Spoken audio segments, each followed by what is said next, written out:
위드 코로나 이후 코로나19의 유행이 연일 최악으로 치닫고 있습니다. 3,292명, 역대 가장 많은 확진자가 나왔습니다. 특히 서울에선 14명이 숨졌습니다. 역시 가장 많은 숫자입니다. 수도권의 병상은 사실상 거의 다 찼습니다. 정부는 아직 괜찮다고만 하지만 JTBC가 취재해 지금부터 보도할 내용은 결코 그렇지 않습니다. 저희가 확인을 해보니 지난 5주 동안 병상이 없어 병원에 가보지 못하고 숨진 환자가 38명이었습니다. 그전 5주와 비교해보니 6배 넘게 늘었습니다. 정부의 설명과 달리 이미 위험 수위를 넘은 건 분명합니다. 첫 소식 윤영탁 기자입니다. 60대 확진자 A씨가 지난달 21일 새벽 숨졌습니다. 집에서 치료를 받다 갑자기 상태가 나빠진 겁니다. 신고는 제때 했는데 구급차도 병상 배정도 늦었습니다. 의자에 앉아 계셨대요. 그냥 환자분께서 확진자라고 하니 그 바깥으로 우선 상황만 우선 봐라. 전담구급대가 도착하니까 대기를 해라라고. 그런데 병상을 찾지 못해 숨진 게 이게 다가 아니었습니다.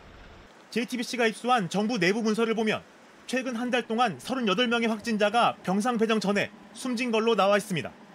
그전 한 달 6명이었던 것과 비교하면 무려 6배 넘게 늘어난 겁니다.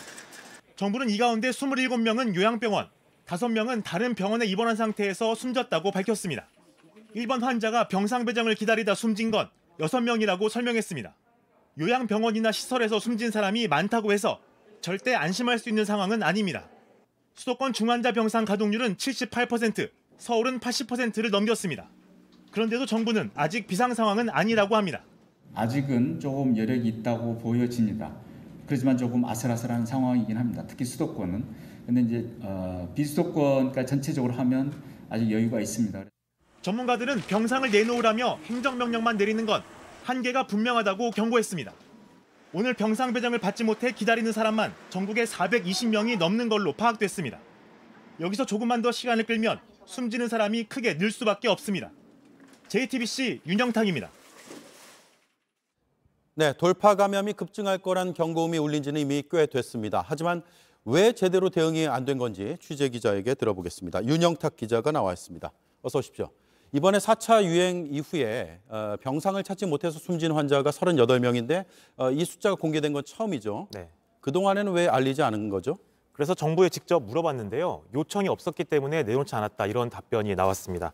지난 3차 유행이 있었을 때는 요청이 있어서 공개를 했지만 이번엔 아니라는 겁니다. 어제 정부는 코로나19 위험도를 평가하겠다며 무려 17개의 지표를 발표했습니다. 그런데 정작 중요한 병상 대기 중 사망자 숫자 이런 건 빼놨습니다. 앞서 리포트에 보신 것처럼 좀 더 자세하게 설명을 드리면요. 확진 후 입원 전 사망, 이 숫자는 38명입니다. 정부 내부 문서에 나온 표현 그대로입니다. 그런데 정부는 이 중에 27명은 요양병원이나 시설에서 연명 치료를 받지 않겠다, 즉 치료를 받지 않겠다고 해서 병상 배정을 하지 않은 거고 5명은 요양병원 등 의료시설에 이미 있기 때문에 따로 배정을 안 했다. 그러니까 일반 환자는 6명이라고 설명했습니다. 예. 그러나 요양병원에서도 상태가 위중해지면 빨리 시설이 갖춰진 중환자 병상으로 옮겨 치료를 해야 하기 때문에 쉽게 납득되는 설명은 아닙니다. 그러네요. 물론 정부의 설명대로라고 해도 다 가볍게 볼 수 있는 사항은 아닙니다. 그렇습니다. 잠깐만요. 그런데 요청이 없어서 내놓지 않았다는 건 언론에서 요청하지 않았다는 건가요?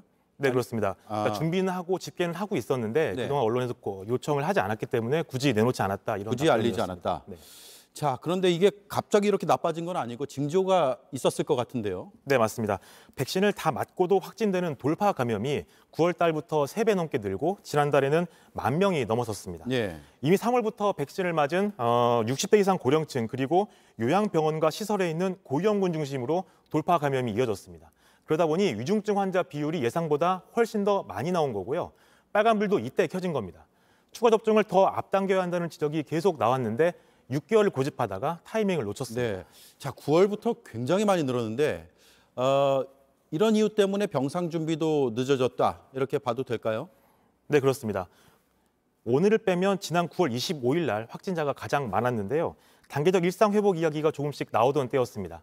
위중증 환자 500명까지 감당할 수 있다고 정부는 얘기했는데 예상보다 훨씬 빨리 이 기준을 넘어버렸습니다. 그러다 보니 제때 병상을 준비하지 못했고 일상 회복이 시작된 뒤에도 환자 병상을 늘리라는 행정명령을 내릴 수밖에 없었습니다. 예. 지금 시청자들이 가장 궁금해할 부분이 이거 같습니다. 위드 코로나 이전으로 돌아갈 거냐, 그러니까 거리두기 다시 강화하는 거 아니냐라는 건데 어떻게 봅니까?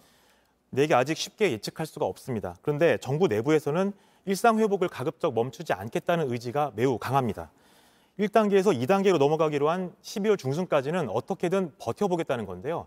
만약 다음 주 아니면 이달 말에라도 위중증 환자가 600명 혹은 700명 이렇게 나온다면 어쩔 수 없이 긴급 멈춤을 해야 될 수도 있습니다. 그렇게 되면 다시 모임 인원도 제한하고 식당 등의 영업시간도 짧아질 수밖에 없습니다. 네, 알겠습니다. 윤영탁 기자였습니다. 자, 두 번째 코로나 수능이 2시간 전쯤 끝났습니다. 수험생들 고생 많으셨습니다.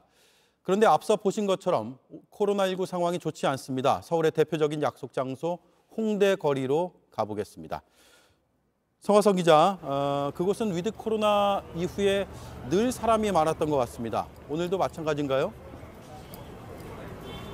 네, 그렇습니다. 시간이 갈수록 보시는 것처럼 사람들이 점점 더 많아지고 있습니다. 식당과 카페에서는 단체로 들어가는 손님들도 많이 보였습니다. 네.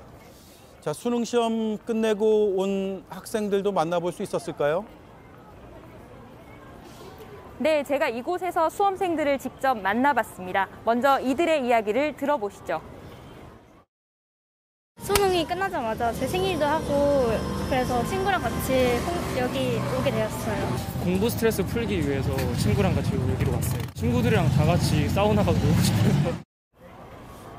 예, 역대 가장 많은 확진자가 나왔습니다. 그래서 수능 이후에 이동량이나 접촉이 늘 거라는 우려가 있는데 어떻게 보고 있습니까? 네, 자영업자들은 이제 겨우 손님이 조금씩 늘기 시작했는데 자칫 비상계획이 시작돼 다시 예전으로 돌아가는 것 아니냐는 우려를 많이 했습니다. 특히 서울에서는 이틀째 신규 확진자가 1,400명을 넘어서면서 이런 걱정들이 더 커지고 있습니다. 시민들도 비슷한 이야기를 했는데요. 한번 들어보시죠. 시간 제한이 풀렸으니까 사람들이 더 많이 밖에 나오는데 확진자는 3,000명이 넘어가고 아무래도 불안하죠. 예, 수능은 끝났지만 논술이 있습니다. 그리고 면접 시험도 있고요.